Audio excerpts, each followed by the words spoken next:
اور سچ کی آواز ہیں، اور عمران ریاض جیسے لوگوں کی بار بار گرفتاری اور بنیادی انسانی حقوق سے انتہائی ظالمانہ جابرانہ حملے ہیں۔ عمران ریاض نے کافی تکلیفیں اٹھائی ہیں جمہوریت کے لیے، انسانی حقوق کے لیے، بنیادی شہریوں کے بنیادی حقوق کے لیے، اور نہ وہ کوئی سرکاری ملازم رہا ہے۔ FIA نے غالباً ان کو اٹھایا ہے، لیکن اس عمل میں جو تکلیف دینے والی بات ہے وہ یہ ہے کہ اس دفعہ ان کی گرفتاری فارمل کی گئی ہے اور وہ مسنگ پرسن کے زمرے میں نہیں آئے گا، تو لہٰذا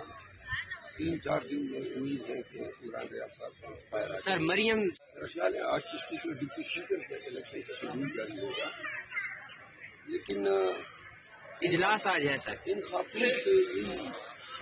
ہمارے خدشات ہیں، منتقم مزاج ہے۔ عمران ریاض پر بات ختم نہیں ہوگی، ہر اس شخص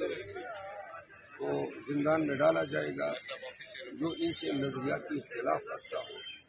جو ان کی تعریفوں کے پل نہ باندھ سکتا ہو، جو مینڈیٹ کی چوری پہ ان کی تنقید کرتا ہو، اور یہ عوامل جو ہیں قانون کی حکمرانی اور بنیادی انسانی حقوق کے تحفظ میں پاکستان میں موجودہ دور میں سب سے بڑی رکاوٹ ہے۔ ہمیں خدشات ہیں کہ مریم نواز کے دور حکومت میں